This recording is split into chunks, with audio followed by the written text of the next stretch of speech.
खबर महाराष्ट्र में मुख्यमंत्री के नाम से जुड़ी है, जिसको लेकर आज दिल्ली में एक बड़ी बैठक होने जा रही है, बड़ी हलचल होने जा रही है। आज दिल्ली में महाराष्ट्र के सीएम का नाम तय हो सकता है, क्योंकि आज देवेंद्र फडणवीस दिल्ली आ रहे हैं। उनके साथ एकनाथ शिंदे और अजित पवार भी पहुंचेंगे और तीनों नेता एक साथ प्रधानमंत्री नरेंद्र मोदी से मुलाकात करेंगे। उसके बाद अमित शाह और जेपी नड्डा के साथ महायुति के तीनों नेताओं की बैठक होगी। बताया जा रहा है कि इस दौरान ही सीएम और सरकार गठन को लेकर बातचीत होगी। इससे पहले बुधवार को एकनाथ शिंदे ने तमाम तरह की अटकलों को विराम लगाते हुए सीएम पद की दावेदारी से खुद को अलग कर लिया। सीएम की कुर्सी की दावेदारी वापस लेते हुए प्रधानमंत्री नरेंद्र मोदी का नाम लिया और कहा कि उनका फैसला जो भी होगा वो मंजूर होगा। एकनाथ शिंदे प्रेस कॉन्फ्रेंस के लिए आए, कह दिया कि पीएम मोदी और अमित शाह से उनकी बात हो गई है। बीजेपी का जो भी सीएम होगा उसे उनका समर्थन होगा। कल आदरणीय प्रधानमंत्री जी से भी बात की, उनको भी कहा सरकार बनाने में हमारी तरफ से कोई अड़चन नहीं है। भारतीय जनता पार्टी के वरिष्ठ नेता जो निर्णय लेंगे मुख्यमंत्री पद के बारे में, जो उनका कैंडिडेट होगा उसको हमारा शिवसेना का पूरी तरह समर्थन है। हमारी महायुति में कभी भी कोई एक दूसरे के प्रति अलग मत ये रहा नहीं है। हमने हमेशा साथ में बैठकर निर्णय किए हैं और चुनाव से पहले भी हमने कहा था कि चुनाव के बाद साथ में बैठकर निर्णय करेंगे। कुछ लोगों के मन में जो शंकाएं थी उनको दूर करने का काम सन्माननीय एकनाथ शिंदे जी ने किया है। साफ है कि शिंदे सीएम नहीं हो रहे हैं।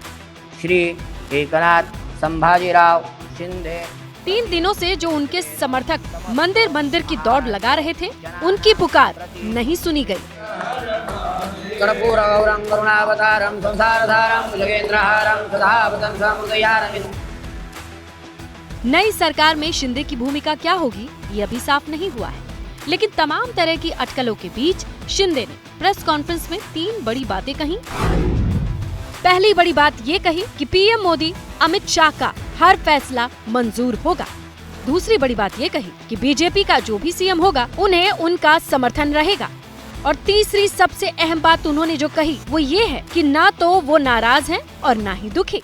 चुनाव के नतीजे के बाद लगातार शिंदे गुट से बयानबाजी शुरू थी। शिंदे गुट के समर्थक लगातार अलग अलग थ्योरी भी पेश कर रहे थे।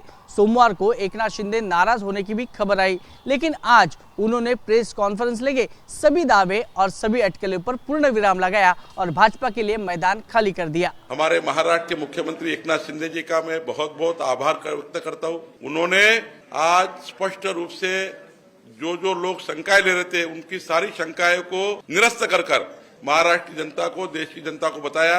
महाराष्ट्र की सरकार के बारे में जो भी निर्णय करेंगे वो माननीय प्रधानमंत्री नरेंद्र मोदी जी, हमारे अमित भाई और हमारा केंद्रीय नेतृत्व निर्णय करेगा। अब 2 सवाल हैं। पहला कि बीजेपी किसे सीएम बनाएगी, दूसरा कि शिंदे ने सरेंडर क्यों किया। सबसे पहले सवाल के जवाब को तलाशते हैं। बीजेपी की तरफ से एकमात्र जो फ्रंट रनर हैं वो हैं देवेंद्र फडणवीस। पूरे चुनाव प्रचार में फडणवीस ही स्थानीय स्तर पर बीजेपी का चेहरा थे।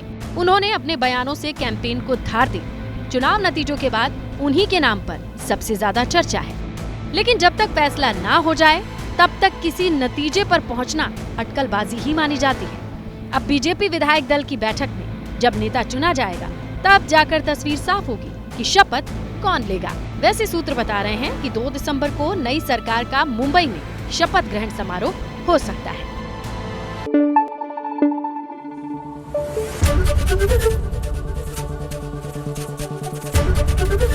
एबीपी न्यूज आपको रखे आगे।